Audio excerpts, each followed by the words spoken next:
This meeting is being recorded. I got the transcriptions on and we're ready to go. Gonna start now.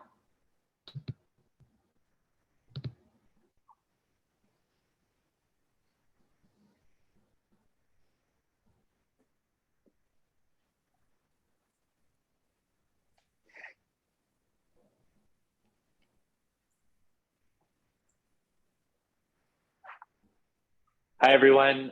We're just going to wait a couple minutes to get started, but if you want to say hello in the chats and tell us where you're joining from and who you are and what organization you're joining from, that would be great. We're really excited. This is our last event of our speaker series for this year. We'll get started in about 5 minutes, maybe a little bit less. Sorry for the delay. We had a little bit of a technical issue, but that was my fault. Yeah, if you want to say hello, where you're joining from, it's good to see everyone here. Thank you for joining us. We'll get started shortly. Hey, Raquel. Nice to see you.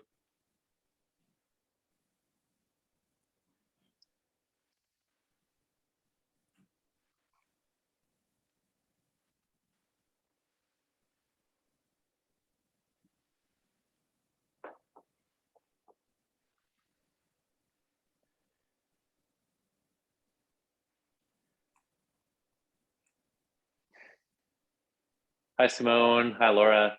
Hey, Simone. Tansei. Hope you're doing good. Hi, Sandy. Nice. Yeah, don't be shy. Say hello in the chat. So it'll give us a chance to chat later on after we hear from our guests. We'll give it a minute or two. Hey, Audrey. Nice to see you. Long time no see. Yeah. I appreciate everyone joining us on like a relatively beautiful night here in Edmonton. It's not snowing on us. Hey, Nadine. Hey, Catherine. Nice to see you.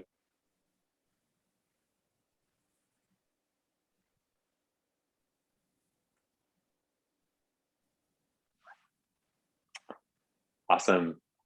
Cool. Well, we'll get started here. Hey, Franco. Nice to see you from all the way down from Calgary. Hi, Gloria. We'll get started here. My name is Bradley. I work at PIA, and tonight is our last event of our speaker series for the conference of 2022. And we're really excited to be joined by very special guests to talk about recovery after or moving through COVID. A lot of people are talking about it right now, and we thought it'd be really nice for us to come together and talk about how we can really think about what it means to organize around a just future for all at a time when a lot of people are thinking about it. And so that's what we're here to do tonight. And it's going to be a really collaborative conversation. We're really excited to bring people into the circle here tonight. And so we encourage everyone to like throw their questions into the chat, and we want it to be very, very open and very collaborative. Before we get started, I'd just like to acknowledge that we are here on the traditional land on which we reside in Treaty 6 territory. It's where we're joining from here in the PIA office.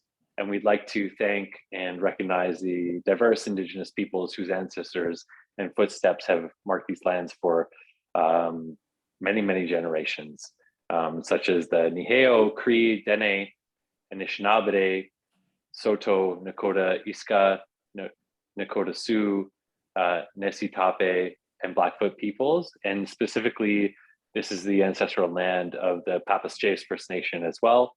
And we also recognize this is the Métis homeland of many communities here in Alberta. Many others are joining from Treaty 7, Treaty 8, and Treaty 10 territory. And as we think about how to work together as communities when it comes to recovery in Alberta, we want to recognize and think about how we can all work together to recognize the importance and the wisdom of our Indigenous friends, and how we think about recovery and reconciliation and truth, and how we also think about decolonization in this really important time. And so I want to thank you all for being here today and recommitting ourselves to our collective history and the responsibility we have as community members to that work. We do have closed captions today. It's not perfect, but it's better than nothing. So if you want to enable those, please go ahead and do so. And also, if you're interested in accessing any of our other events that we've had over the last couple of weeks, you can check out our website at Public Interest Alberta, pialberta.org, to check those out. And really what we've been trying to do is have a conversation about what it means to collectively work together to think about a just recovery and a just future for all in Alberta. And so when Laura and I and our board were talking about organizing these events, we were thinking about how to center living experience and how to center what it means to live in community and to come together and think about a just future for not just those at the top, but everyone. And so with this final event, we really wanted to talk about recovery, and not just throwaway lines like building back for better or recovery for Alberta, but what it means to really center community when it comes to the question of recovery. And so we brought together a lot of people we thought could speak to that, and we're really excited about that today. And so I want to thank you all for being here and really encourage you to become members of PAA, sign up for our mailing list, and enjoy tonight's conversation. Please feel free to, and really actually get involved in the conversation, because now is a really crucial time in Alberta's history. We have a lot of really great leaders, and we have a lot of really, really kind of critical questions to be asking ourselves about what kind of path we want to take going forward in Alberta's history or Alberta's future. And so thank you all for being here. And I hope you enjoyed tonight's event. And with that, I will turn it over to you, Laura, and we'll go from there.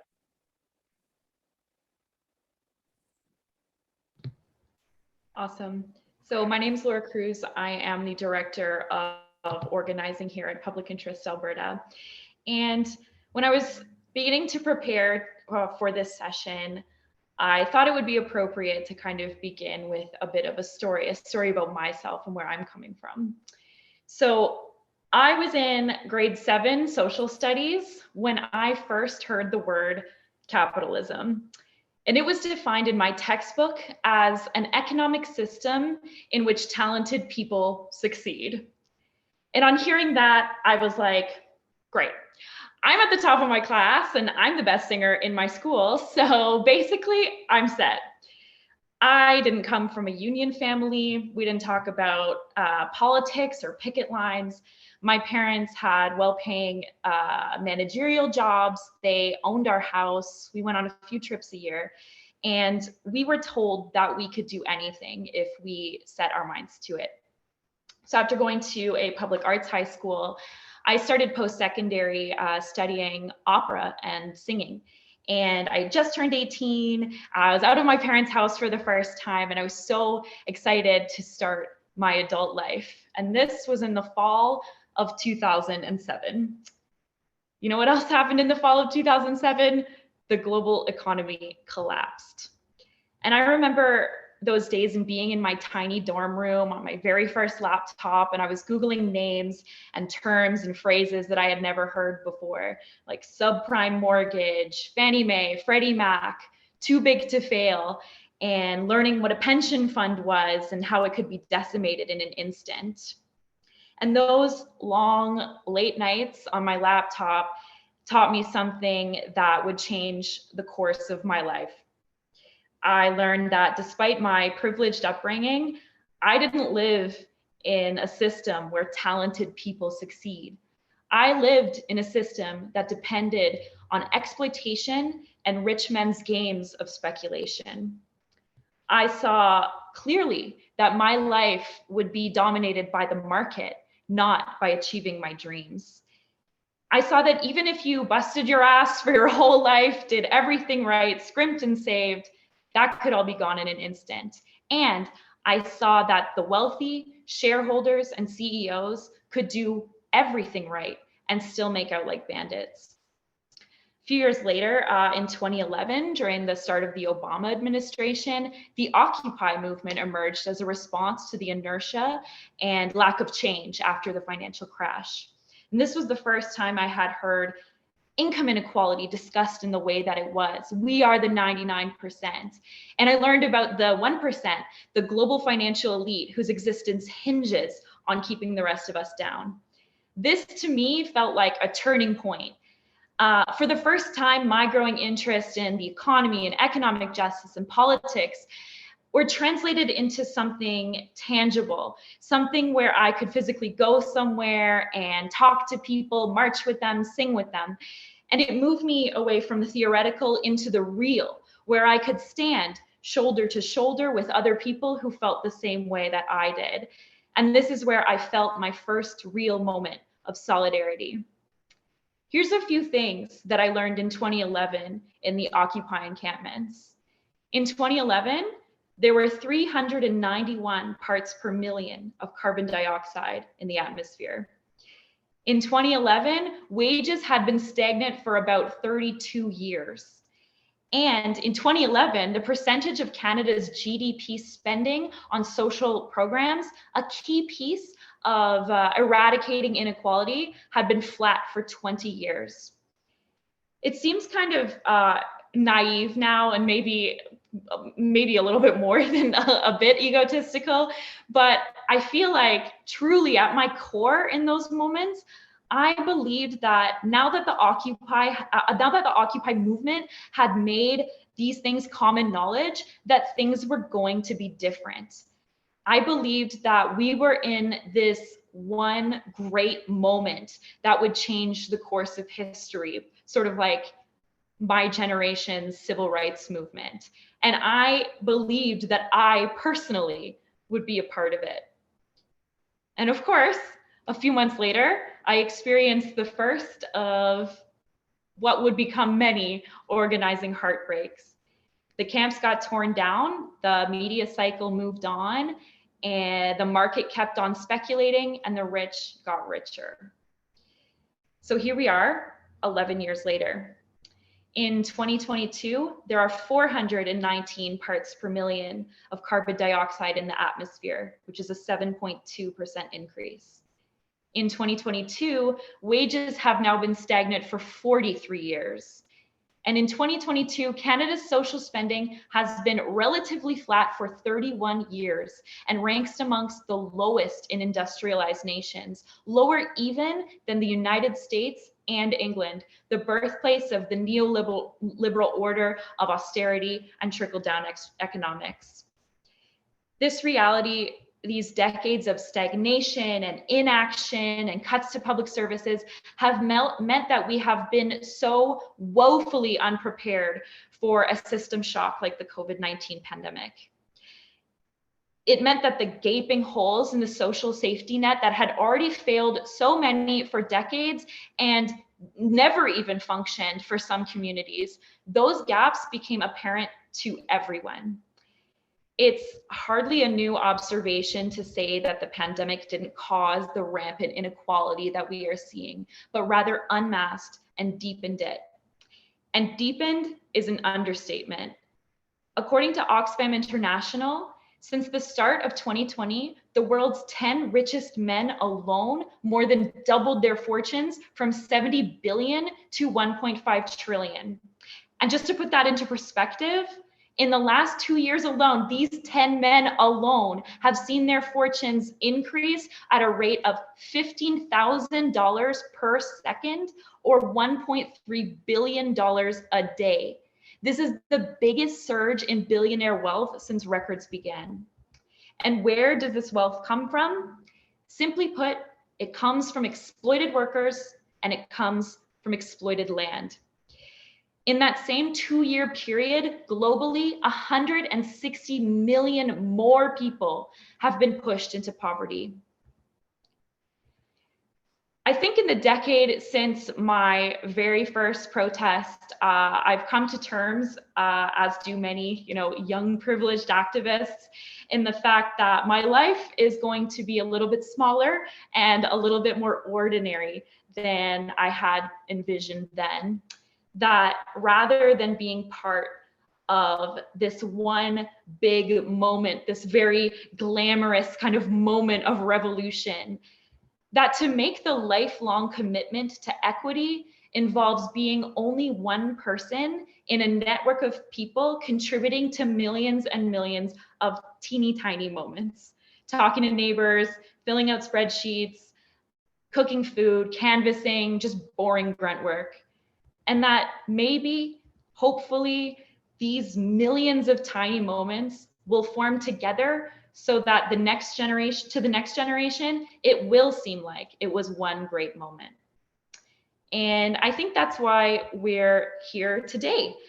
We have this amazing panel with such an array of insights into what all of us need to be doing to contribute to those tiny moments that will result in a just recovery for all. So as we talk about a recovery this evening, what exactly are we talking about?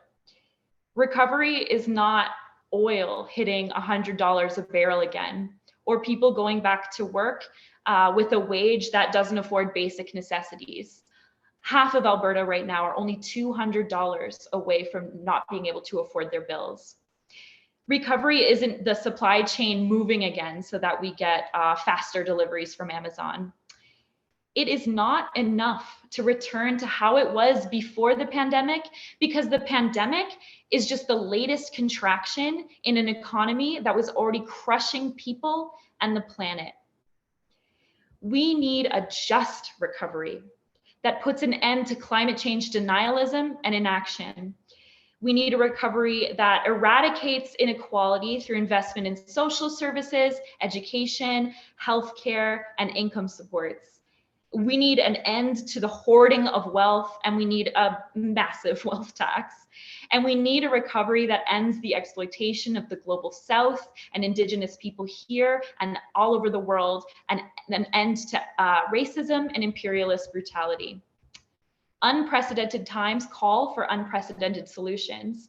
We need a just recovery that puts people first. And every single one of us is responsible for getting involved in those tiny, difficult, and very unglamorous moments that will lead to a better future for all. Thanks.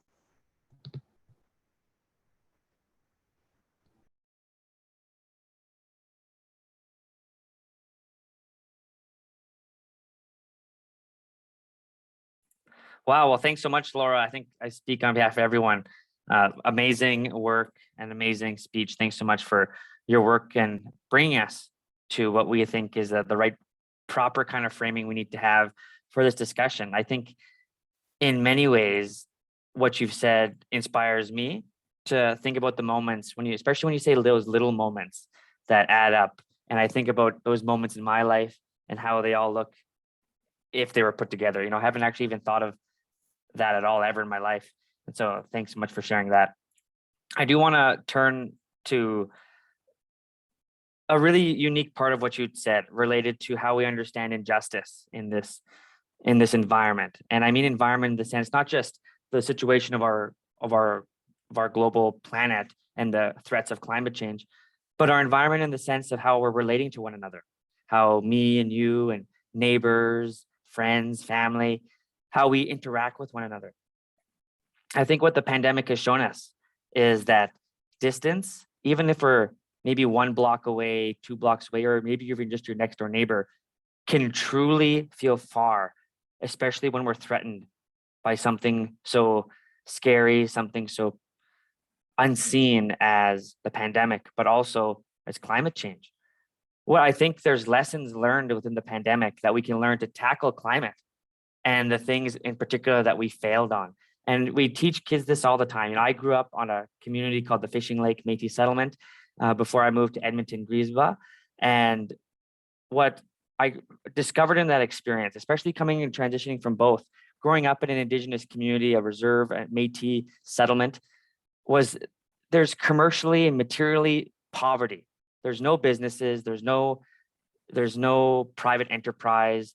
There isn't a great kind of inequality in the sense that one person in the community has all of the wealth.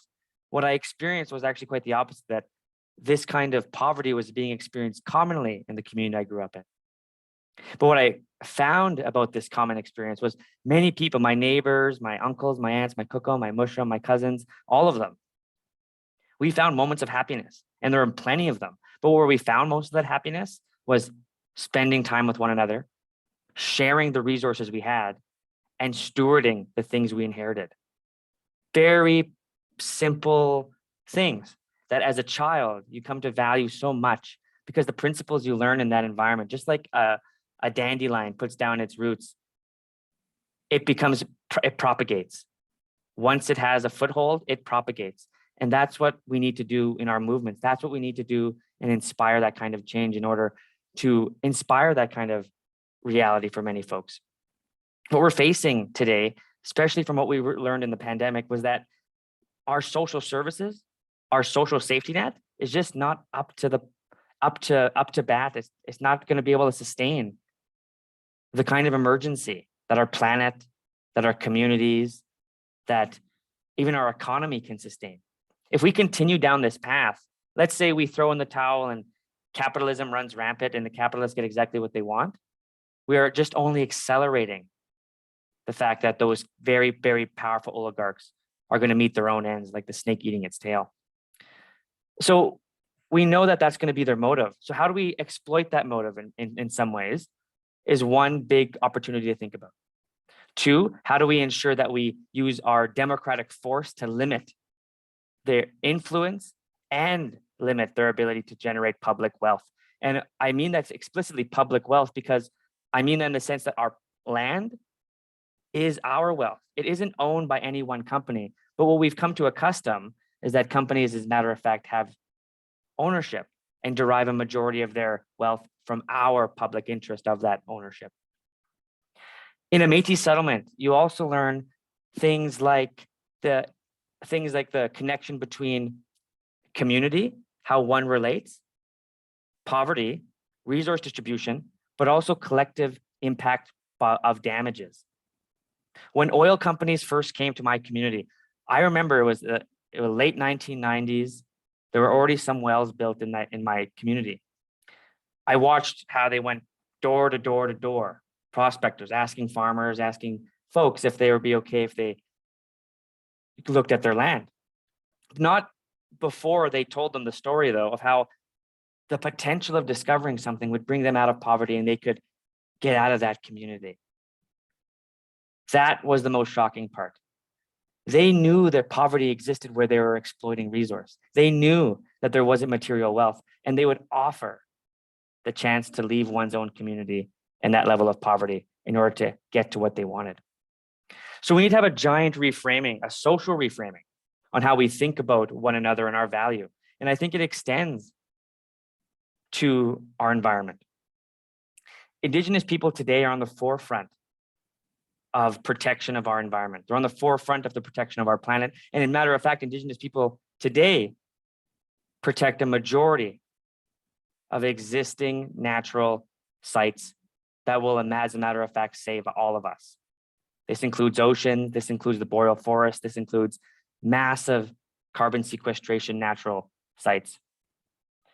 It's important that we understand that people, our land, and our resources are all really one thing. And this is something that comes to me from a spiritual understanding, the Cree understanding of how we relate to one another. We don't only relate to other humans. Our language, for example, the Cree language, the Hiwak, we don't have gender, for example. We don't have he, she, they, them. We have no gender, largely genderless until recently. But how we delineate between things, how our language is designed, is it gives items spirit. Things have life and things don't have life. So you would speak in things as if every time you would speak to someone, you would know it's a thing that is alive or with spirit, or something that is without spirit. And when we talk about our natural world, when we talk about our families, it's all spoken within the same verb. So you come to see the environment around you as your kin. And you come to understand how it's truly your mother in the sense that it gives you everything you possibly need. Our social services in Canada, our social safety net, must become a reciprocal, responsible relationship to people. It can't work to mitigate damages of companies. It can't work to mitigate the failures of government. These programs have to withstand terrible decisions by possibly terrible governments like we're seeing in Alberta. It has to be able to withstand the very real reality that climate change is affecting how we understand infrastructure, cities, education, our very existing current public services. But there's a unique kind of opportunity here as well.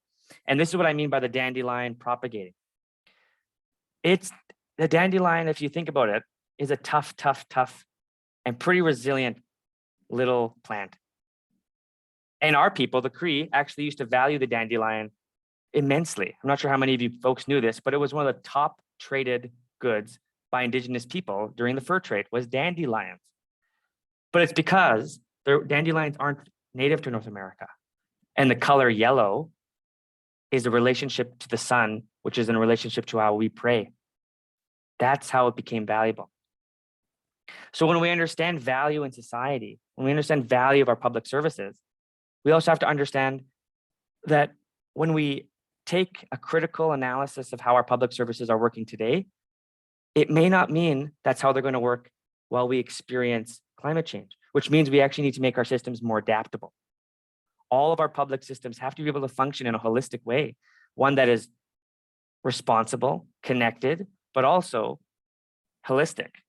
And what I mean by that is when we have education and childcare and healthcare, for example, working in tandem by strong funding, strong public support, and strong public administration, the interest is truly the people in all of those systems. And it interacts in an ecosystem, much like our living environment. And if we can create a social safety net that interacts with its counterparts, much like an ecosystem, balanced, fair, reciprocal, holistic, you can see the immense benefit that it could have in our society. It will bring down costs and it will increase our ability as a species to survive. But I want to end with this. There's only one group of people who can do all this, and that's workers. Workers are going to be the forefront of this movement. We need to build these infrastructure. We need to build this future because right now it's not with us. We do not currently have the correct system, the correct infrastructure to ensure that it holds up. So that's why we need to find ways to better protect our existing social services, but also have a dramatic expansion. A dramatic expansion. And what I mean by that is we need to introduce programs like a guaranteed basic livable income. We need to understand that our public healthcare system is something that's worth defending and should be expanded to include dental care, pharma care, and all kinds of care, vision included, mental health care. We need to look at education as a means to support a transition for workers that gives them opportunity, that they don't see this transition as, oh, darn it, I'm going to lose my job, but I'm going to truly have a better life. Workers need to be guaranteed a better life in this process because all of us deserve that. All of us deserve to ensure that those who are building a better future for all of us have the tools, have the opportunity, and have the confidence of community members, of family members to get that work done. Because when we go back to the very first thing I mentioned in this conversation, when we go back to the very thing that makes all of this so important, community, it's all about distribution of that wealth. It's all about making sure that all of us face that burden together and demonstrate how we can truly change how we think about one another, how we think about social services, how we think about our social safety net, and how we truly think about the economy. Because these are our resources. This is our wealth.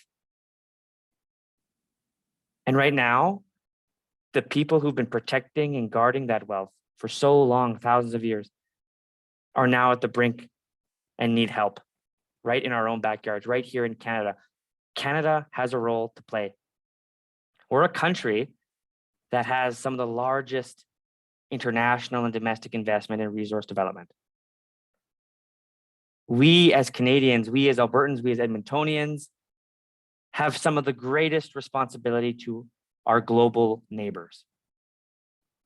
Migrant workers are fleeing to come to Canada to do work that we forced them to do, that displaced them originally, so they have to come here.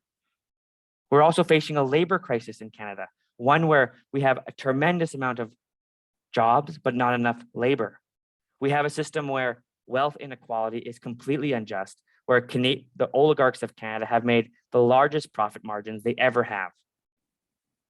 We're living in a particular situation right now where the pandemic has given us solutions, has showed us that we need to invest in public healthcare, have shown us that we need to invest in resilient infrastructure, have shown us that we need to invest in public education.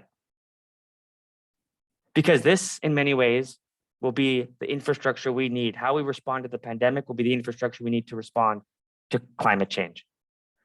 But it means supporting workers. That's what we did at the beginning of the pandemic. That's what got us through the pandemic. And that's what got us to where we are today. So if we use that trust in one another, public trust in each and every one of us, and especially those who serve us, I can guarantee the climate crisis, while centering workers, is going to truly have the same return and keep us alive. Because that's truly what we're up against. But I'm excited to hear your folks' question. I can go on forever about this, but I just want to say thanks to everyone. And Trisha, I think you're up next. But thanks everyone. We'll have a few more. I think we'll have the speakers and then questions, or I'm not exactly sure, but thanks so much.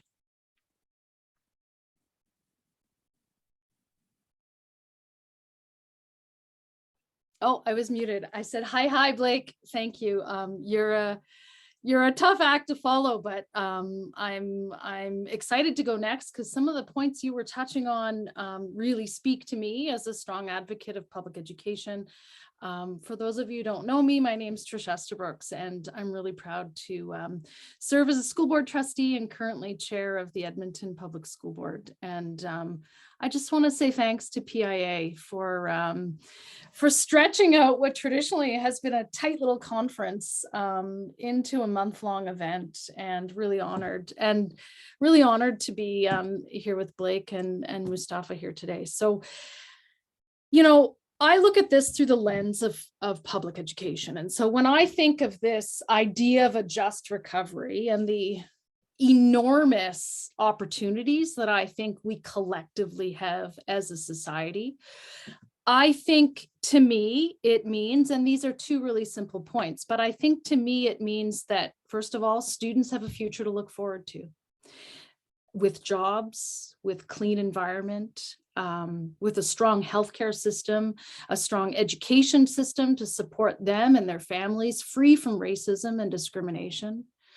To me, a just recovery means that all children have access to a strong, well-funded public education system that truly is an investment in the next generation. And so that's my frame by which I look at a just recovery through the lens of public education. So every September, you picture kids putting their backpacks on, walking off to school. And if you could just for a moment, think about those backpacks in a metaphorical sense. Think about the backpacks and what each child who comes into a public school carries in that metaphorical backpack. They carry their life experiences. They carry their family stories. They carry who they are as these amazing little humans that walk into our schools come every September, right? And what's great about public education, and I don't think I need to convince anyone here about that, but is that, public education is truly the great equalizer. It's this idea that no matter what is in those metaphorical backpacks of kids, no matter their family's income, their background, their abilities, they can walk into a public school and be supported to be the best they can be. And public education is there to support them, help them grow into contributing citizens. education, and I heard Blake, you refer to this, and Laura as well, it's part of that safety net that we have to build up and build upon as a society. So when I think about the just recovery, it's how do we strengthen that safety net? And I think what's needed is really this idea of a moral investment in education. So the idea that we as a society actually have a moral obligation to invest and to push for support in public education because it benefits all of us. It benefits the collective. And it's predicated on the belief, which I believe so strongly, in that education makes a difference in the lives of children. It changes people's lives.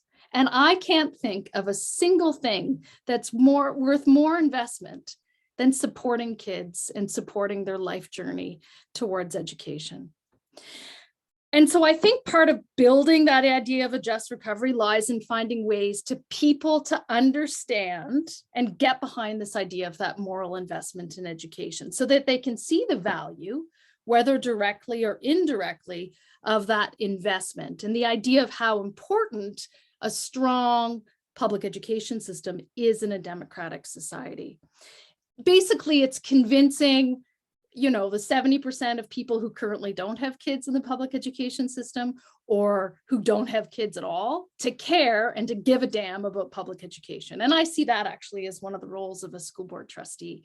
And that's the big thing I always push when I knock on doors. So how do we do that? How do we get the 70% buy-in? And I think one of the ways, and I appreciate the hopeful tone of this conversation, truly. And I think one of the ways we can do that is by promoting and actively working towards creating, bear with me here, more than a school. Create this idea that the school is more than a school. Create a space where community can come together. And, a great example of that here in our city right now, here in Edmonton, is the Dr. Ann Anderson High School. And so it opened this fall. It's a beautiful brand new high school with a teepee right actually in the middle of the school with beautiful light streaming in. But it's also a rec center. And this is the idea of a community hub, where I think, Blake, you referenced this ecosystem, right? We need more of these because I think that's where community sees the buy-in of how schools and communities intersect. So imagine, a school that has a health center in it, a school where there's access for the whole family to get family counseling. Imagine a school, and Blake, you and I have talked at length about this, where daycares are just purpose-built spaces, automatically baked right in to the design of a school, so that when it opens, and I'm really glad to see Gloria Chalmers on this call because I know she's a big fan of this idea as well, that it should be an automatic, especially if it's an elementary school. And so I think this is how we create community hubs, which in turn has this beautiful synergy of creating healthy communities with the school at its center, with kids at the core.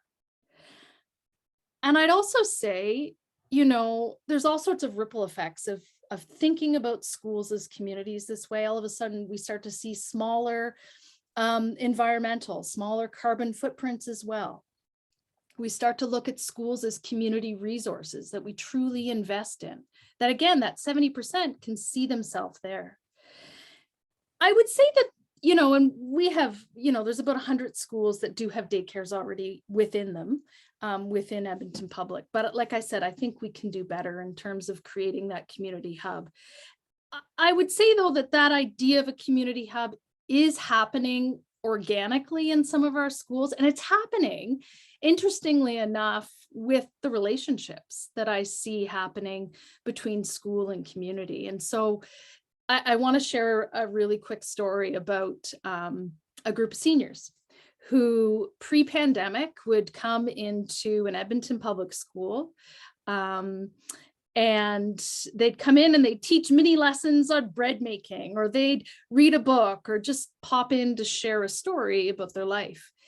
So the pandemic hit, and there were periods of time, and parents on this meeting here tonight will certainly remember what I've affectionately called the COVID coaster, this back and forth moving between online learning and in-person learning. Anyways, during one of these online learning sessions, this group of seniors had to pivot really quickly to how they were going to support these students. And these students, by the way, are living, in what we call one of our high social vulnerable schools. So lots of transition, lots of poverty, lots of kids moving in and out of the community on a pretty regular basis, right? Well, these seniors pivoted on a dime. They put together like an hour-long dynamic presentation. They almost put it together like a news current affairs show, and they presented it to the kids every week. Recently, I meet with school councils on a regular basis, and I said, share with me some of the silver linings of the last 2 years through this pandemic. And this one teacher shared with me that they had a really hard time getting attendance for kids to attend class online. And I don't blame them, no fault of the kid. It was really hard, especially for some of the younger children. The thing was, when these seniors presented, and they were called tales and talents, when the seniors presented their tales and talents from their home, this high production value broadcast where kids could interact and ask these seniors questions online, every kid showed up. The kid that wasn't showing up for math class or wasn't showing up for online reading was showing up to connect with those seniors. The kids loved it. The kids didn't miss a session.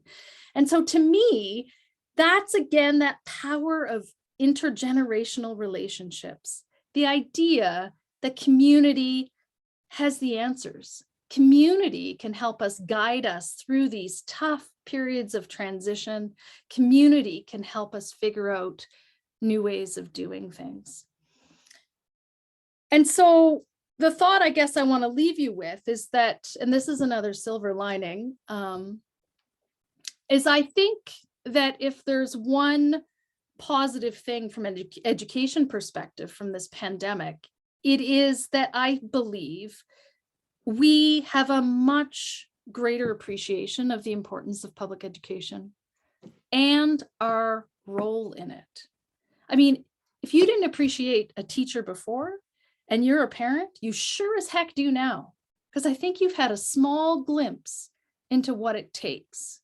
I think we appreciate our educational assistants more. I think we appreciate our school communities more.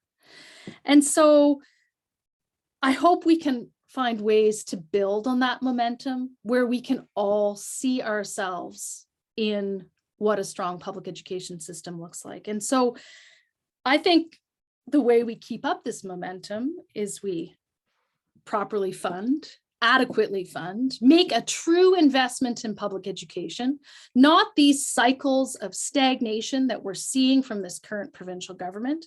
We educate people about the importance of investing in public education, and we defend it. We must defend public education. We have to take a stance, and I appreciate Public Interest Alberta's long-standing tradition of pushing for defunding private education. And we also need to work towards greater equity in terms of how, larger metro school boards, as well as how urban and rural school boards are funded. And finally, we need to spread this word and truly invest in this idea as public education as a moral investment, and that kids are worth investing in, and that the communities that support our children are worth investing in. So that's the thought I want to leave you with. Looking forward to the discussion and the question and answer period after this. Mustafa, I think you're up next. Thanks. Thanks, Tricia. And last, I guess I'll be last, but definitely least. So my name is Mustafa Farouk, and I'm the CEO of the National Council of Canadian Muslims. First of all, I just wanted to say a big thank you to Public Interest Alberta for convening us today and for carrying on a series of such incredible conversations for the last little while. And I think really, if we want to think about a just recovery for everyone, I think we're going to build it on the back of conversation. and we're going to build on the back of learning from each other. So I want to give you a sense as to what I think about when I think about a just recovery. And I think about, first of all, I think about a recovery for everyone. Second of all, I think about a recovery that's built by all of us. And thirdly, think about justice. Let's start with, thinking about what it means to recover for everyone. I was born and raised in Edmonton, Alberta. And in the mosque that I grew up in, which was on the Edmonton south side, there were sort of 20 of us kids, diverse mosque from a socioeconomic background perspective. But of the 20 of us, 3 lost their lives. And I was at the funeral for 2 of them. I think that's what I think about when I think about what a just recovery looks like. What I think about when I think about a recovery for everyone. Because the reality, and it's difficult to sometimes confront, is that the way that we recover is not always built for everyone. It's often built, and I think you need to look no further than how CERB was kind of constructed. It was not constructed for folks that were on the margins. Right now, if we look at, for example, the refugee crisis that's happening around the world, Canada is doing a good job, and I think an admirable job, in making sure that Ukrainians who need to be able to come and seek shelter can come. However, that only extends to Ukrainian citizens. It doesn't extend to, for example, if you're Afghan and you're living in Ukraine right now, you can't come under the same refugee stream. That's not, even you might be sort of saying, okay, well, what does that directly have to do with a just recovery for everyone? I think it precisely speaks to the point, because we are unfortunately building systems where not everyone, is able to take advantage of what we're building. Right now in Quebec, of course, if you're Jewish, if you're Muslim, if you're Sikh, you're not able to access the same public sector jobs that you can access in other places because of Bill 21. It's one of the from my perspective, one of the largest attacks on collective bargaining in a generation. And the reality is that if we are not thinking about building a just recovery for everyone, for women, for marginalized folks, for people, who come from lower socioeconomic backgrounds, we're really just not thinking about a recovery from COVID-19. Secondarily, I think we need to think about something that's built by all of us. I think a lot of times it's really easy in social movements to build movements when we're talking about recovery that are actually kind of exclusive. Whether that's sort of using language like socioeconomic or talking about intersectionality, these are all important things for us to talk about. But we also have to make sure that the language that we're using, the terms that we're using, are easy and understandable for everyone. And so you don't need to go to university to necessarily be able to take advantage of being part of this movement. And what I mean by that is very, very simple. I was talking to one of my cousins about an issue relating to unions and what it looks like to go through card check certification. And I think just the concept of what that entirely looked like in terms of collectively organizing and mobilizing sort of just went right over his head, and he sort of kind of dismissed the entire idea right away. And so I think when we're thinking about building movements, when we're thinking about how do we make sure that we're building a movement for everyone, let's make sure that we're opening up and making sure that we're democratizing the process. Everyone, whether you're a university professor, whether you're a high school student, has to be part of the movement that we build to build back for everyone. And lastly, I think we have to think about building on justice. I think oftentimes when we're thinking about rebuilding and when we're thinking about good policy, we often forget about justice. We forget, most importantly, to be just with each other. I think oftentimes, you'll see this sometimes in social movements, things like ego, like arrogance, like the pettiness that comes in when we're trying to think about building back better systems. an intolerance to hear other perspectives can really easily permeate. And so what I'm encouraging you all to do is to think about, as you're building back, as you're all organizing, think about making sure that we're just with each other, that we're gentle with each other, and that ultimately we're building a future that we can all take advantage of. I kept my remarks relatively short because I'm really looking forward to learning from each and every one of the panelists that was on here. Thank you.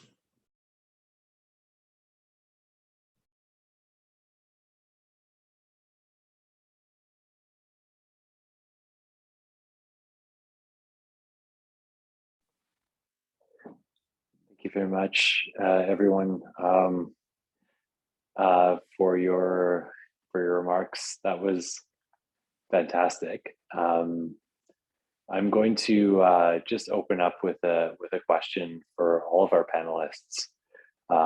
We heard a lot about recovery and justice and the work that you're all doing in very sort of disparate but very connected ways. And what I'm curious about is when you're thinking about the conversations that we're all having with respect to how we can build back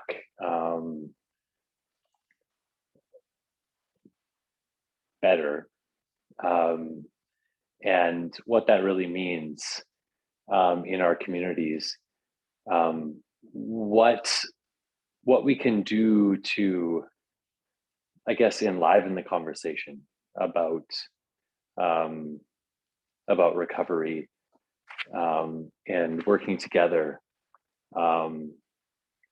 Because one of the things that I'm hearing as a common thread is that there's a lot of energy, but maybe also frustration with what we're seeing from, decision makers, people in power, about public education, thinking about justice in economic terms and social terms. It's my dog here, and what we can do in terms of our advocacy in our communities to really think about this moment that we're in, and some of the things that we're doing to give people a little bit of hope in this moment. Public Interest Alberta is working on a number of fronts here in Alberta, from education to poverty and healthcare and other public services. But as we think about coming out of this moment and really building a movement when it comes to social, economic, and racial justice, what you would give us in terms of advice and wisdom to take those first steps to continue moving towards a just recovery for all. And so maybe I'll just ask Mustafa to reflect on some of your work, to give us some inspiration on that front. Yeah, no, look, I think we have to stay hopeful. I really believe fundamentally in the power of hope. I look at someone like Blake, and how can I not be full of hope? I look at someone like Trisha, and how can I not be? I look at Brad and Laura, and all I see is hope. Despite the fact that literally right now, on the other line, I'm dealing with the fact that in British Columbia, someone attempted last night to at least fiend or potentially try to strike worshipers outside a mosque. The reality is that in front of us, all of you took out time tonight to try to think about what it means to build back a just future. And if that doesn't fill me with hope, there's very little else that does. I truly believe that the vast majority of us want a system that is just for all of us, that's fair. We may not all articulate it the same way. We may have slightly different policy approaches to get us there, but the vast majority of us understand that unmitigated greed is not the way forward. That a universe in which a man can have a temper tantrum and purchase one of the largest platforms for discourse is not acceptable. The vast majority of us understand that our destiny should not be determined by our zip codes. And I think that is the hope that I see for the future.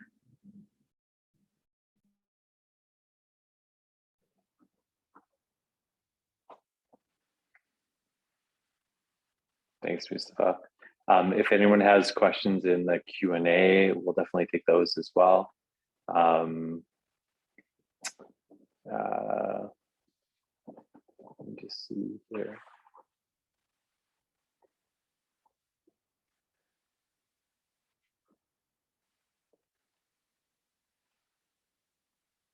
Okay. Blake, I wanted to ask you a quick question about your work as an MP for, I think, a little less than a year, maybe a little bit over, and what that transition has been like for you working in community and now being a representative as an MP for Edmonton Griesbach and transitioning to being an elected official, and how you think about a just recovery being part of the NDP in relation to your work before, and how you think about all of those complexities in transitioning, from being a community organizer and activist and leader to being an MP, and how that kind of carries forward in your work today. Oh, getting serious. We're getting real serious. Okay, a good question, Brad. And I hope that everyone can attempt to sympathize. It's a really unique experience in some ways. And I've asked probably every MP, every single party I've went to, and I've asked them this question, what are your tips and tricks? How do you make this work? If we're truly all people who want to see change, how have you done that? And there's a few themes that arise from it that are common to community organizing, which I think makes community organizers some of the best people to actually get elected and to get the work that needs to be done. Before I go into those lessons, I came into that conversation understanding that my role was harm reduction, because Parliament is not the place in many ways to actually ensure communities get the best outcome. Trisha knows that, Mustafa knows that, Brad, that, Laura, that. That institution itself is largely influenced by the resource need to ensure that the system that's been really created in Canada is one that's dependent on this resource relationship with provinces, and provinces are dependent on a resource relationship with municipalities, and all of the governments are dependent in terms of revenue on production. And so this is how Canada is formulated. So you got to think about how Canada as a country in the late 1800s, when much of the rise of CO2 emissions began, it was created specifically to increase carbon dioxide. Our system was actually created to increase carbon dioxide, not explicit, but as a consequence of our decisions then. And part of that decision isn't simply to permit the development of this large industrial scale extraction projects, but to develop a system that would allow for it. And what I mean for that is Canada's federal system provides these kinds of systems. The federal government actually had to create an act in 1930 to ensure that more development happened. And that was called the Natural Resources Transfers Act. Alberta and Saskatchewan, our province, used to be it was at one point the most environmentally protected province in all of Canada for a good 15 years, 20 years, not that long. And they said, geez, we should get some investors in there. Who can do that much faster? If we were to download that power to the province and give the province the interest of ensuring they raised revenue. Because prior to that, Canada was transferring to the territory of Rupert Stein and Northwest Territories funding for development.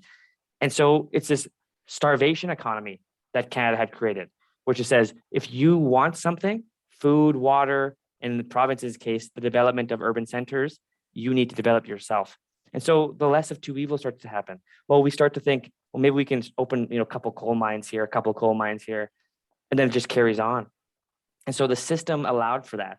And so me as a member of parliament coming into the system, it's largely harm reduction. How can I understand the system, navigate the system, work within the system to ensure that transparency, public accountability, and the systems that are there, which I do believe Canada does have strong accountability systems, but just are not often utilized or valued by the public necessarily. And I think because of ignorance, because we're not teaching this stuff in schools. We're not teaching what the Public Accounts Committee of Canada is. We're not teaching what the Justice or Ethics Committee of Canada is. We're not teaching our students about what the IRCC is, Immigration, Refugees, and Canadian Citizenship, and how families have to endure a whole nother kind of hell when they come to Canada. So it's just not a system for people. And so I attempt to try to bring what I know about humans and what people in our community have taught me, the everyday people, because we do help better than the government. We do help better than the government. When we see pain in our community, everyone, as you all know, we go and try our help. We do our best to do it. Everyone in this phone call is here because they want to help our community. I can't necessarily say that's the same for our systems in Parliament. Oftentimes, they're looking at balancing revenue and expenditure and ensuring that stakeholder balance is continued, which is a status quo program. We often think about politics as this bouncing ball that is supposed to be completely buoyant between air and water, if air and water are the dichotomies of our country's social perspectives. The government's supposed to live in the middle. I don't think that's necessary. It's not conducive to reality, especially if our job is to ensure that these systems are deconstructed. And that's the real goal here, is that we need to have parliamentarians, and I hope myself included, to continue to advocate for the deconstruction of systems that are currently occupying space that would actually help the outcome of justice. We need to create that space. We need to find places for community members to intervene in parliamentary systems. It should not only be those super powerful companies that find their way into parliament every single day, walk around there, talking to us. It should be you people. It should be every single person should be allowed in those places to talk to their MP. But it's just so daunting to think that so much time of our parliament is consistently occupied by typically very large corporations who have a huge interest in looking at ways to advantage themselves or increase their profit margins by way of government decision. That's dangerous in our country. And that's something that I think as an MP, it's something I of course came into the setting knowing, but coming from community organizing allows one to navigate that space far better because you can demonstrate their interest far sooner. So I think, yeah, long-winded response, but that's it. No, thank you. That's wonderful, Blake. No, thank you. That gives us so much to think about in terms of community organizing and the relationship to like democratic sort of like institutional power, but bringing it back down to home. It's really important. Tricia, you talked a lot about public education and schools being more than schools. I'm curious about the current moment we're in Alberta with the UCP Kenney government, and your experience being a leader at EPSB, and what you think what you would advise or recommend for our members and our supporters in terms of advocacy, given your experience working with the UCP government and responding to this moment for public education. Oh, that's a big question, Brad. I don't know if I have enough perspective. Like I just feel in it most days, right? Like I just feel,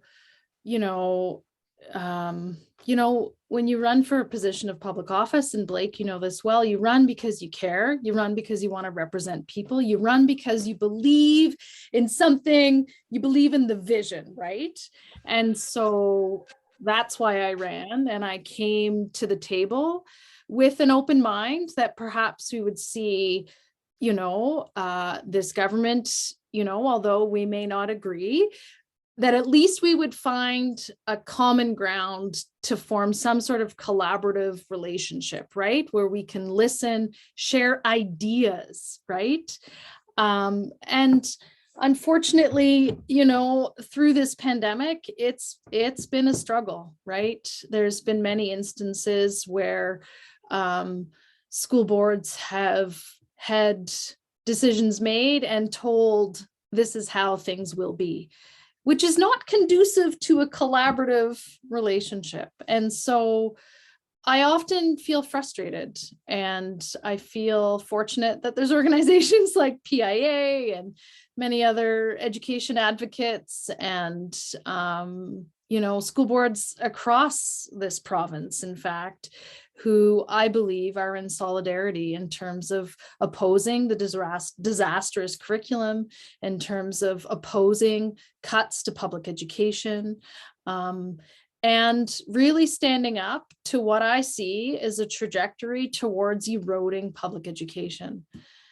So the second part of your question, though, Brad, really was, so what can we do about it? And I think we need to continue at every point. And like I mentioned in sort of my my chit chat beforehand, is we need to find ways to defend public education and defund private education. And so it's the messages are there, but the message needs to reach a broader base of people. And the way we do that, I think, is continued, through conversation. And again, just putting kids at the center of all the decisions that we make. And when you make a decision around speaking up for kids, you've got to put the interests of kids first, right? Keep the politics out of it and put the kids first. So that would be my piece of advice on that. And I did want to pick up on something that Mustafa said earlier around inequities and how the pandemic has deepened the inequities that we see in our society. And we certainly see that in the education system, in terms of knowing that 1 in 5 kids live in poverty here, both in Edmonton and in Calgary. And so I suspect that number is actually much higher now.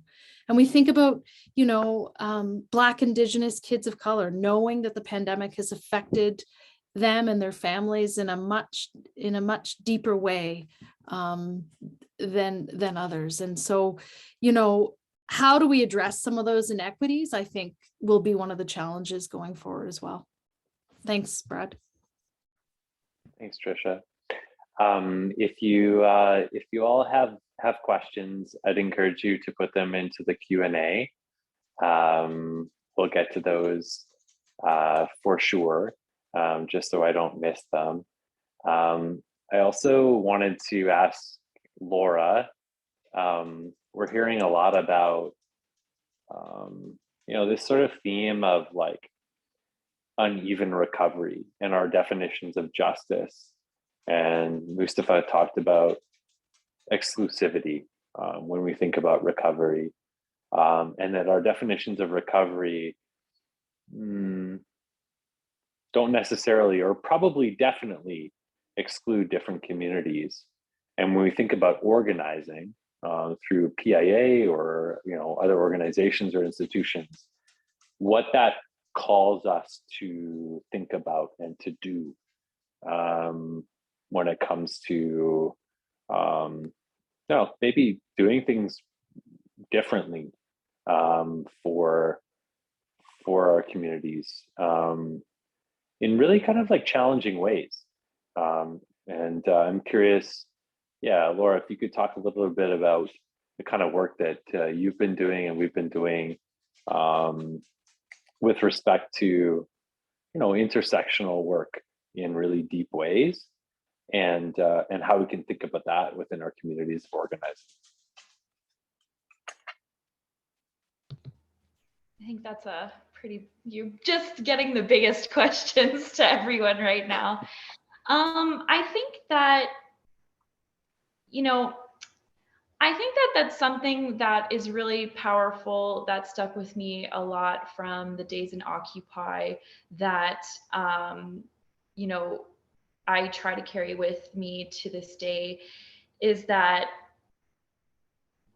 when I'm sitting and speaking here, I am just like most Albertans, 2, 3, 4 missed paychecks away from my sharing space with my homeless neighbors. I am not that far away. I am never going to reach a billionaire class. That's just the income inequality is so vast between those two points that I have much more in common with basically every single person that I encounter on my walk around downtown than it might seem at first glance, or how most people think of their kind of socioeconomic position.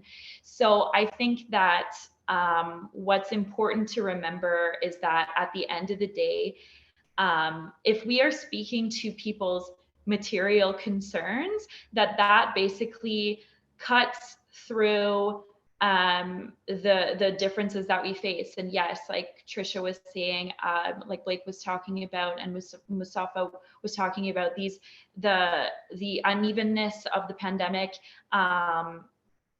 has existed for generations. This is not something that is new. This is something that has deepened and accelerated. And I think that when we're talking about doing work in a way that is intersectional, I think there's two major points, which is one, always be returning to those material considerations that all people share. Every single human being in this province, in this country, in this world, have a right to housing, have a right to nutritious food, have a right to express their religious beliefs without fear of persecution. Those are the things that are essential for a just world.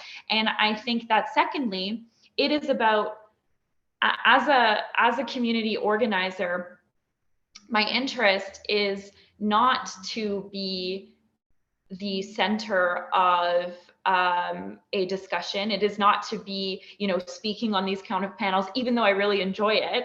It is to be talking to people who come from different walks of life and sharing with them the tools that I have seen effective so that they are able to communicate to people who resonate with them. If I go out to talk to a trucker in the convoy or something like that, I look like their definition of, a social justice warrior from the university, because I am one, and that's okay. It's just not necessarily going to be the story that resonates with them or reflects their experience. So when that kind of thing, sharing things like the power of narrative, or how to canvas, or how to have these kind of difficult conversations so that people are able to reach people that they relate to, is of critical importance to the way that I think I approach organizing, and the way that I think PIA does as well.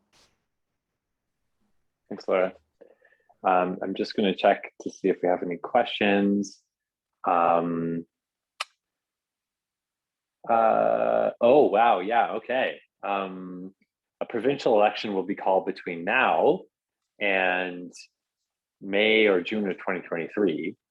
How does our civil society movement help to shape a progressive electoral agenda that could become the seed for a paradigm shift in our recovery? So that's a wide open question. I'm going to put it to Blake to respond to that first. How can we think about this conversation about recovery within the context of a provincial election, even though you're a federal MP? Yeah, no problem. I think part of politics, no matter what kind of democratic system we're talking about, but that it does preclude democratic societies. Alberta is unique in the sense that, like Canada and the federal system, it is subject to first past the post electoral system. And that first past the post electoral system is something that I think organizers have to really understand in a unique way. It's unfortunate because it's a constraint. I believe that system is a constraint to how we can better organize people. And in many ways, it's regional. And so I think that when we understand that the election itself is predicated on winning those districts, those electoral districts upon first past the post system, there's a really tough thing that happens in Alberta, and it's funny in provincial politics, it's much different federally, that here provincially there's only two parties. And so there's really a progressive decision and a regressive decision. And so that makes, I think, it much more possible for Albertans to look at this, because that dichotomy is, even though I'm not very much in favor of strong dichotomies, I do believe for progressives and the things we're facing in Alberta, it's something we must do. And what I mean is we must unite. We must find allies amongst people that we might otherwise not believe to be allies. We must meet them where they're at. And I think the biggest community we can do this with is workers. Workers are feeling disproportionately abandoned by every single person right now that they believe has helped them in their life. And this kind of frustration is pent up over the pandemic. And I think this is something that we can truly utilize. We can meet these folks who are truly struggling to understand their place in our future because of the depletion of resources, to know that they have a role in Alberta and that they're vital in Alberta, that we're going to support them through this, that they're our neighbors, they're the ones we care about, and we're not going to let them go bankrupt. We're not going to let them starve. If they know that we have their back, if they know that we will be there and we're not going to let their kids go without, we're not going to let their families go without, we can guarantee a kind of wealth system that ensures no one's left behind, and we can demonstrate that to them, we've truly broken through Alberta, I believe. We've broken through it, because Alberta is a province of workers, it's a people of seeking opportunity, it's a province of people who've come here looking for safety, for prosperity, for community, for the environmental beauty we have. Something that every Albertan is united upon. But what the difficult part is often is making sure that we break down those things that divide us. Greed, class, social inequities like racism, white supremacy, things like that. But also making sure that every Albertan understands that they have a chance and an opportunity to access those systems. That will decrease apathy, which is the second enemy we have in democracy.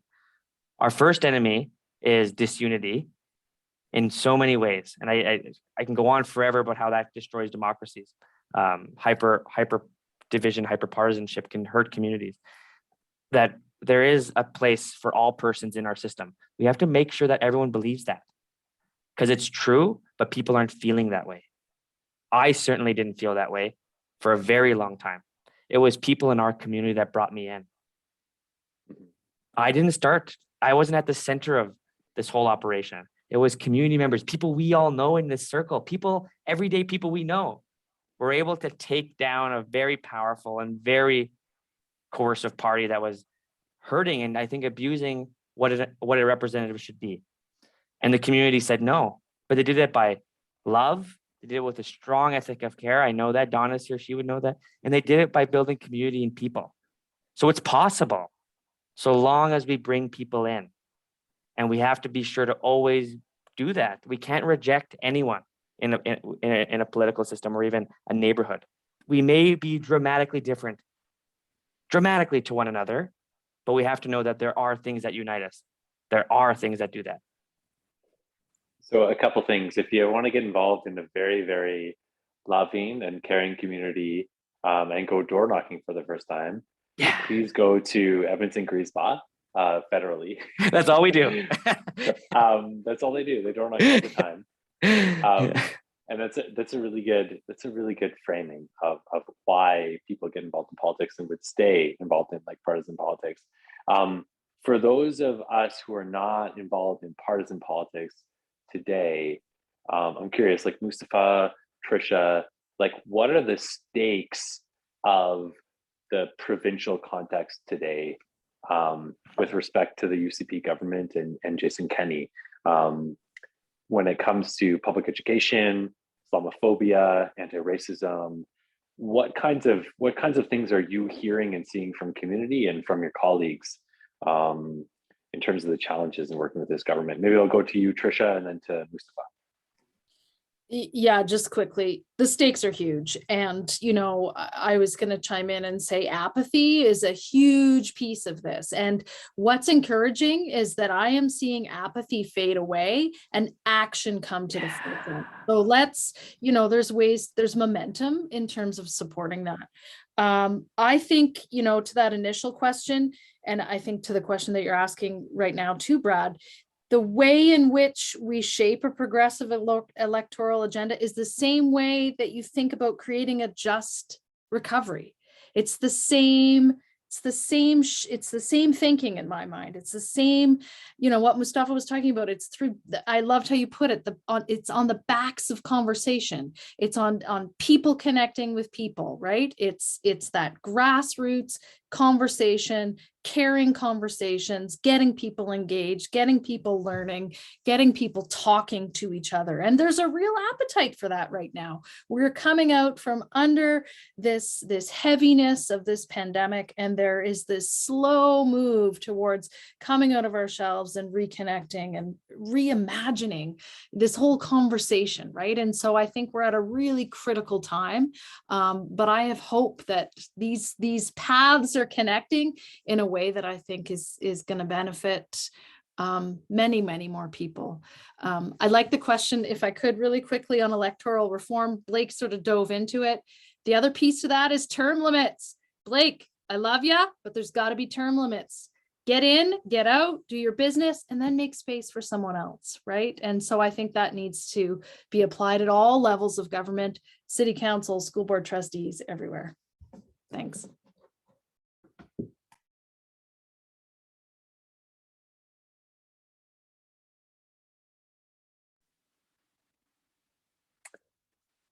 Mustafa, I want to get you on, on this question about electoralism generally.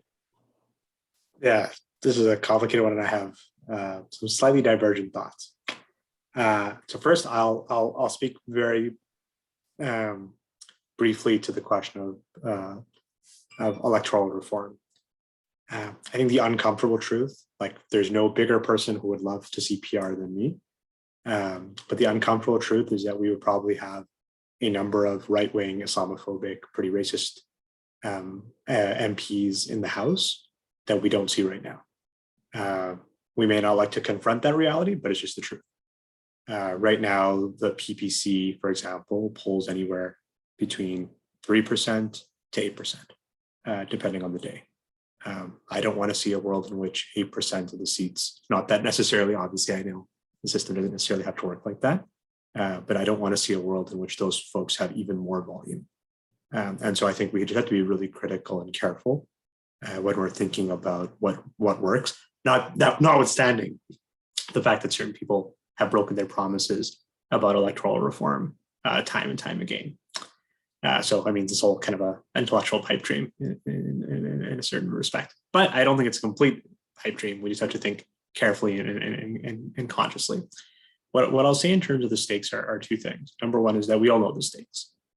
We all know that things are getting worse. They're not getting better. And we know that simple things like talking about the situations that affect diverse communities are accused of somehow being part of wokeism or some other such nonsense.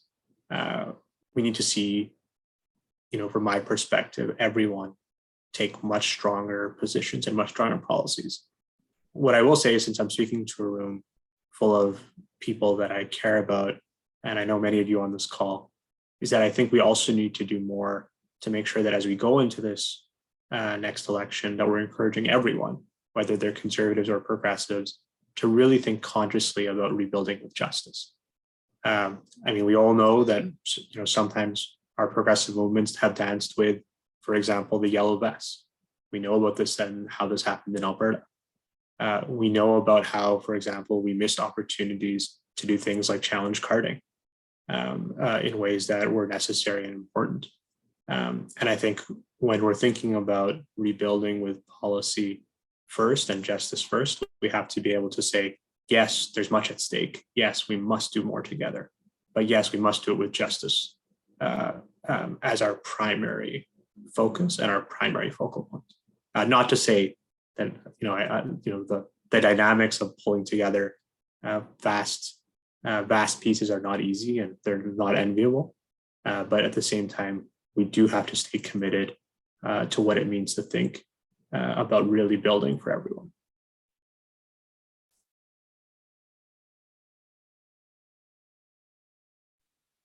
Great, thank you.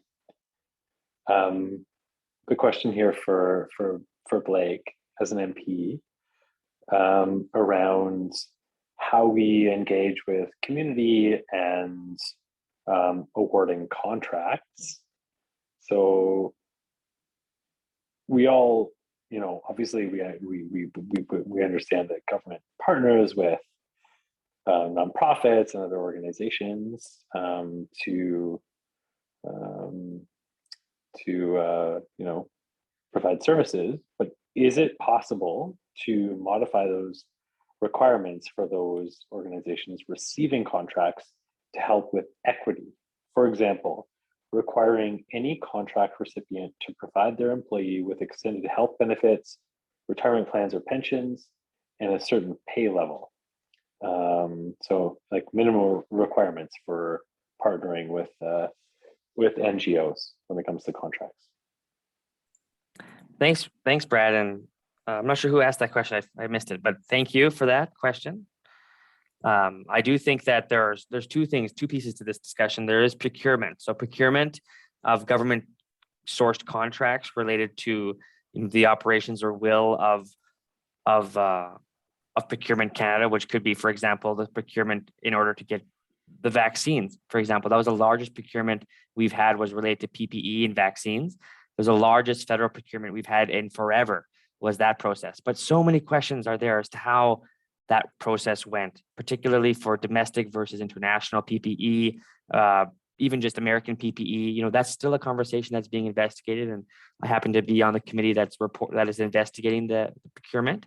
And this is one of the areas that was seriously concerning was how did international companies that advertised, in some instances, quality PPE, and when tested by federal regulators, failed the federal regulation test, but we still had to pay them. That's one big issue where we have an issue with procurement and non-sourcing of domestic goods like PPE. That's one big serious thing is the government is fearful of union-made things. Just going to put it out there. That's the reality. They don't want to do it. They want to maximize their partnership with private companies. They want to maximize their benefit with them.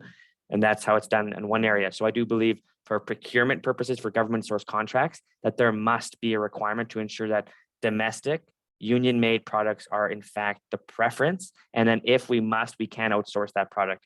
Because the reality was there was Canadian union-made PPE that we let sit on shelves. And that is brutal in Canada. So that's one big thing to help answer that part. But the second thing, when it comes to partnering with the government by way of grants or by way of federal sponsorship or federal financial or labor support, there are some really great requirements that within the federal public service or in some instances, trusted partners of the government are unionized. So PSAC, Public Service Alliance of Canada, is one of the best unions around Ottawa and around the federal government. And they've been doing phenomenal jobs holding the government accountable and making sure that we see wages for contractors increase. But it's not a requirement, and it's very few people ever get that opportunity. And so I think that when it comes to providing grant funding to NGOs, in particular, this is an area where I think people who work within the NGO sector are more susceptible to the lack of labor supports that we would expect with the kind of professions that they have. In many ways, they're professionals who are looking for benefits, really basic benefits, like the benefits that every Canadian deserves anyway. But in this instance, if they're attached to employment, then that's at least one step forward. But I do believe that the government should, in fact, make requirements for at least minimum wage and a basic kind of plan for benefits. I think those things are monitorable. And this is the biggest concern of the government is how do they monitor that level of employment for NGOs, considering much of the work NGOs do are very different or they're seasonal, etc. I do think, however, given those realities, it's still possible to ensure that we have a fair, equitable process where those who partner with the government receive benefits because they're laboring on behalf of the government in some way. A great question. Thanks, Blake. Yeah, that is a good question. Very important. It's past 8 o'clock Mountain Time. I lost track of time because I want to listen to you guys talk all night long. But maybe we'll do 2 more questions, if that's okay with everyone. If you have to drop off, that's okay. one question that we have in the chat is regarding activism. Some people have been candidates in the past. Many of us have been activists for a long, long time. We're feeling very frustrated, or maybe even tired, maybe even more than that, coming out of the pandemic, becoming school board trustees or MPs, for example. What advice do you have for people who are thinking about, how do we move from discussion, maybe in Zoom chats or at rallies, to action? And in terms of our tactics and thinking about realizing real change, and any kind of words of inspiration you have on that front. Maybe I'll start with Laura, and then Trisha, and then Mustafa, and then Blake. Yeah, I think that the feeling of being burnt out through this time is extremely real. I think it's pretty universal at this point. I'm so thankful that you're all here on this Zoom call, but I know everyone's a little bit exhausted from Zoom. And I think that what I would say is kind of echoing what I said at the beginning, which is that I think that there are so many tiny moments that might not seem like they add up to a lot, but they do. One of our previous guests, John Cartwright, who is the chair of the Council of Canadians, he made the point that it took 40 years for the childcare advocacy movement to become an overnight success. So I think that it's all about understanding that it takes a very long time, and that there are moments that are very exciting and galvanizing, and every once in a while you get a small win, but more often than not you feel disappointed, right? Because it takes in the scale of my personal existence, it feels like it's not going anywhere, but it is. And the only way that it is if you show up. And I think that it's also important to, do all the things that people always tell you to, right? Like take breaks, slow down sometimes, recognize where you're at personally, but then also know that you through your own education or experience have also passed on that knowledge to other people who are able to kind of take your place in that and become leaders themselves. So I think it's all about, thinking sustainably in terms of knowing that even if it's a small action, it still matters when there's enough people doing it. I don't have too much to add. I think Laura's expertise in this area, I think that was a great answer. I would just say tap into the hope, right? There's a lot of hope right now. And so tap into that. And I think, like I said, we are at a unique time in our history, and latch onto that, right? Use community. Back to this idea of serving community, being there for community, connect to your community. But then I also think, and I saw a chat somewhere too around, how do you have difficult conversations with people who you don't agree with? And first of all, have the conversations. I really enjoy having a conversation with someone I disagree with, and recognizing I may not convince them and they may not convince me, but creating that space where you can have a respectful dialogue. I don't know if that answers the question directly, but I think we need to push ourselves sometimes into uncomfortable positions. And I also think you need to find your edge, right? Like so many of us are so used to writing letters, but there's other steps, right? And so I think you need to find your edge and know what's at stake, I guess is what I would say to that. Blake? Mustafa, or? It's over to you, Blake. Okay. Mustafa had to step out for a second. Yeah. Oh, okay, no problem. The question of organizing, and this is something I I fascinated about this question about how do we motivate people to do things that we know should be done. And it sounds, when I say it that way, you know, like prescriptive, but in many ways it's people have the answer in their own mind and their own hearts. It's getting it out.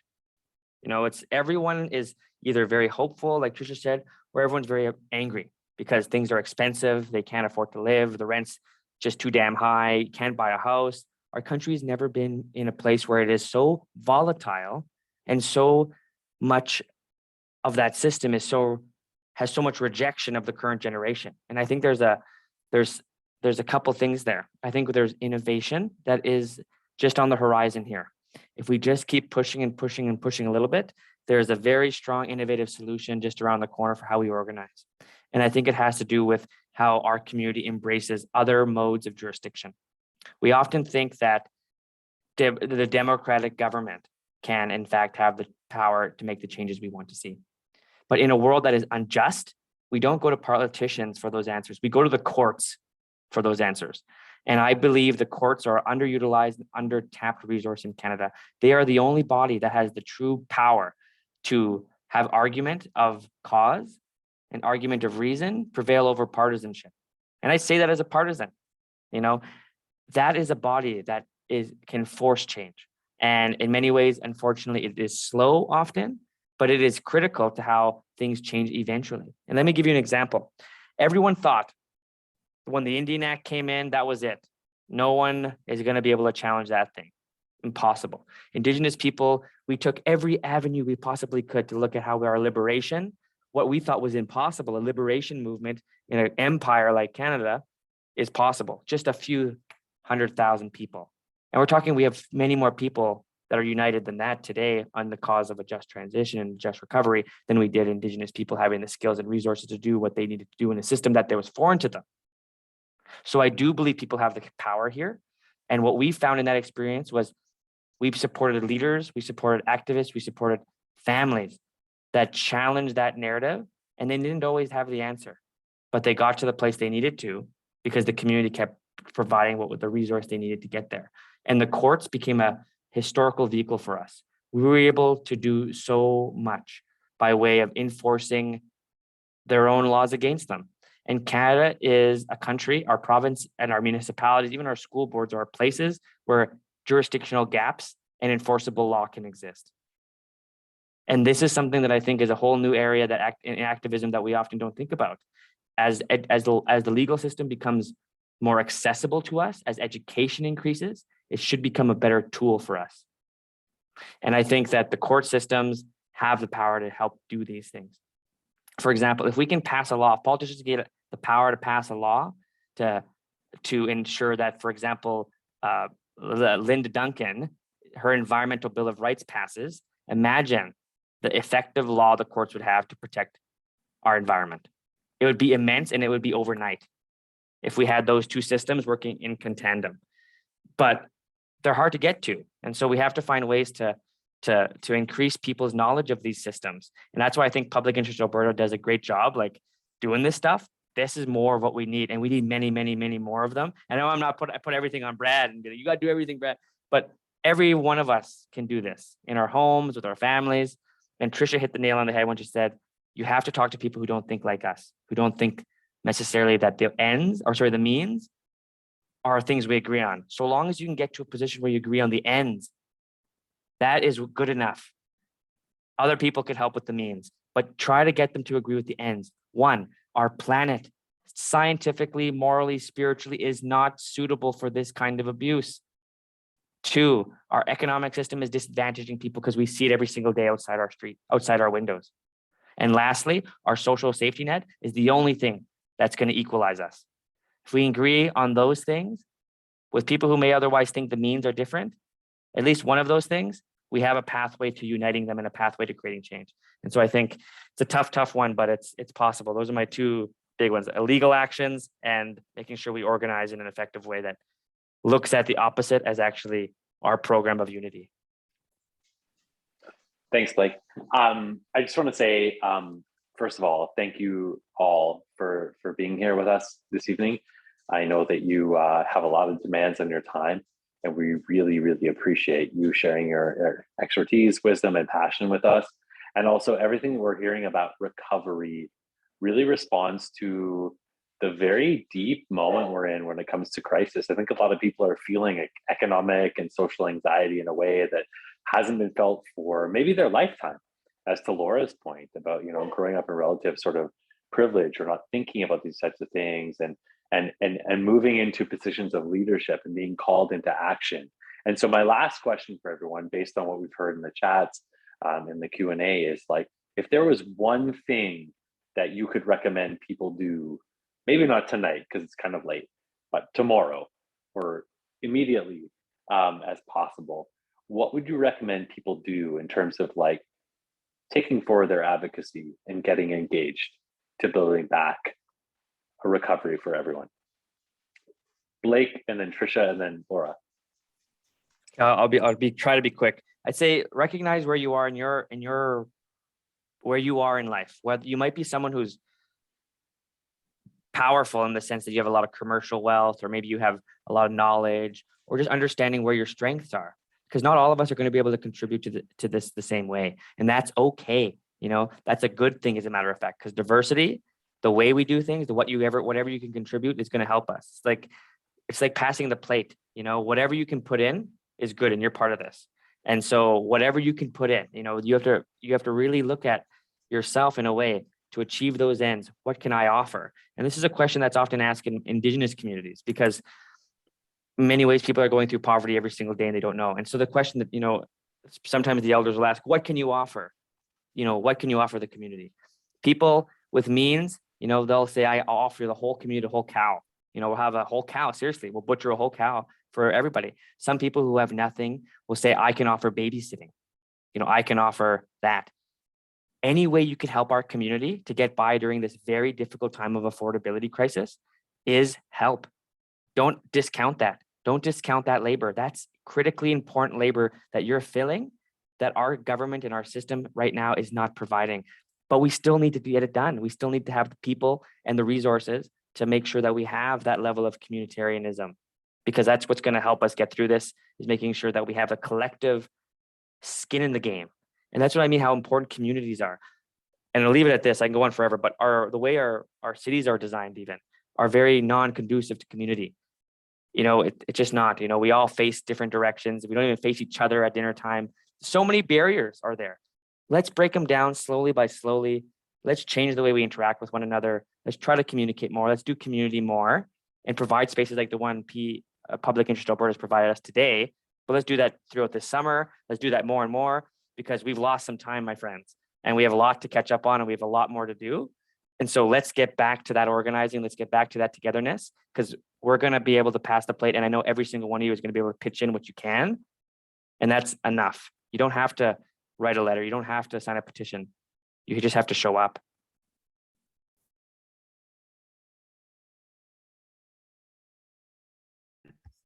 Was I next, Brad? Yes. Okay. Thanks, Laura. Two quick things. Read the book Homes by Abu Bakr al-Rabia, written in conjunction with Winnie Young. It's a great book that talks about the role of public education and the difference that public education made in this young man's life. He was a refugee, came from Syria. It's called Homes. It's a great book. If you haven't read it, read it. It changes your perspective on the role of public education. That's my first point. Secondly, get on, we need to disconnect from Twitter and social media. We need to recognize that real action, real change, real conversations don't happen on Twitter, and realize that it's like drinking each other's bathwater. It's gross and it's not getting us anywhere productive. And so, yes, I see value in it, but often I think that's not where real change is going to happen. Homes, Baku al-Rabia. Read it. I'll put it in the chat. I am just recently celebrated my 2 years free of Twitter, so I cannot. I am so thankful for the brain cells that I have now regrown. So I second that one. I have 3 quick suggestions for you. I think the first one, I'm going to pop it into the chat. Friends of Medicare, one of our partner organizations, has just launched a tool to reach your MP to push for Medicare. And Medicare had a moment where there was a lot of public support around it, a lot of momentum, and we've sort of lost that due to lots of different factors at mostly the federal government letting us down. So we just simply can't let them, and we can't let the pressure up. So that is one way that you can join into the movement for public Medicare. Secondly, I would not be a very good director of organizing without saying that you should join Public Interest Alberta. I was very thankful this year to have been given a new position, which is the Director of Organizing. And as part of that, I know that Brad and I are very, very interested in hosting more trainings, workshops. We had one in February, I believe, that was really successful, where we were talking about the power of public narrative. And that's something that we definitely want to do, because the goal of this kind of work is to empower other people to be able to take that and use it as their own. And the third thing that I would say is come to May Day this weekend. A lot of times I feel like, yeah, we get stuck in these things where we're in long Zoom meetings, or we're, getting our lawn signs, or we're writing letters and stuff. But it's so important to be sharing space with other people, to march with them, to talk with them, to sing with them, to eat with them. And that's the thing that really keeps you going in those tough moments. That is a really, really good place to leave it off, I think, for this evening. Thanks for staying with us a little bit late. And I just want to leave off by saying that I've learned a lot tonight in thinking about what the word justice means in different contexts, and that we all have a very, very important role to play in thinking about how we're recovering from this pandemic, and thinking about all of the years that have gone before us when it comes to austerity, and that we have a real opportunity to organize for something completely different. And so I want to thank Laura and Mustafa and Blake and Trisha for being with us tonight and sharing with us their wisdom. And please do join PIA. Thank you, Laura, for that reminder. And get engaged where you can and how you can and how you're able. We'll be back next year in person for our conference. And we hope you have a very good evening and a good weekend, and that we'll see you on the picket lines and on the barricades sooner than later. So thank you very much, everyone. It was a great night. Thank you.